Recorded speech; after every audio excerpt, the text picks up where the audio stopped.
Because as I said, I guess my wife and I have been traveling for a while now, but really this journey has been longer than 2 months. That I took about a year and a half on the road to look at what's going on out in the country, to look at how angry the country is, to look at why the country is that angry and who is trying to organize that anger. And what I found was that yes, the country is pretty angry. Why the country is angry is pretty obvious. We have an administration that I think most people think is probably the worst in their lifetime, if not the worst in the history of the country as they understand it. We have a government that now is not only incompetent, but is actually quite competent. Is competent at doing bad things. So it's not just ineptitude; it's aptitude in pursuing bad things. And there really is, I think, a realization of that among not just political people, but regular folks, that everybody out there probably can't point to exactly what's wrong with that trade deal, or what's wrong with that national security policy, or what's wrong with that labor policy, but they know that the government is not working for them, that it's aggressively working for the moneyed interests who buy a seat at the table. So what I found was that there is this anger, and that it is trying to be harnessed on both sides of the ideological spectrum.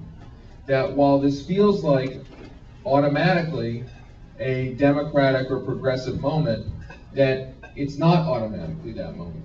That it may be that moment, it's more likely that it will be that moment, but it's not guaranteed, not in the least. I traveled to every corner of this country, from Seattle to meet with union organizers there, to upstate New York to meet with a third party there, most powerful third party in the country, to the California-Mexican border, and everywhere in between.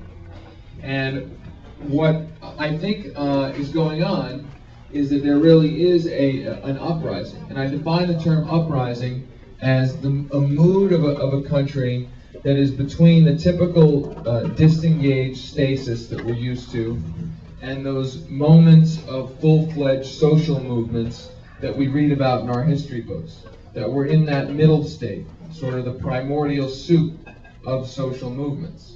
And what comes out of that primordial soup, to carry the analogy, what the amoeba looks like that becomes something more full-fledged, it's not yet clear what that will be. It could be something very, very progressive, something that brings us all of the things that we've all been fighting for: an end to the war in Iraq, universal health care, higher wages, a reformed trade policy. But it also could bring us something very, very conservative, something that brings on more racism, more xenophobia, more immigrant bashing, and more militarism. This has been the battle of populisms, has marked the political battles of our country for the last, well, since our country was founded.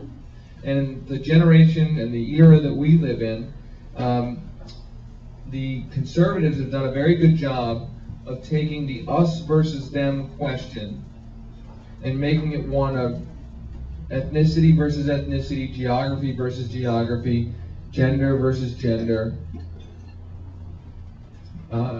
native versus foreigner. And that kind of cultural populism has really, I think, defined our politics for the last generation. And what's really fascinating about it, just from a historical perspective, is that out of what I would call economic and social justice populism of the 1960s, the winners of that, after many, many laws were changed, the political winners of that, the people who capitalized on it, was the conservatives. Richard Nixon, for instance, was the political winner of the 1960s, which is really kind of amazing when you think about it, and really kind of scary. And I think that what it tells us is that is a powerful force in our politics. It remains a powerful force, cultural populism. And that what my book shows is that there is the potential for a new economic populism, the one that defines us versus them as the have-nots versus the haves. Because populism, remember, populism is the politics of blame. And I say that in a value-neutral way, because there are people who do deserve to be blamed, right? I mean, the Enron executives deserve to be blamed for what happened at Enron. George W. Bush deserves to be blamed for what's going on in Iraq. So I don't think blame is necessarily a bad thing, but it can be channeled into something bad. And that's what I think is so scary about this moment, that is also simultaneously exciting. That if we don't make sure that this populist moment goes in the right direction, it won't go in the right direction. It'll go, I think, in a much more dangerous direction.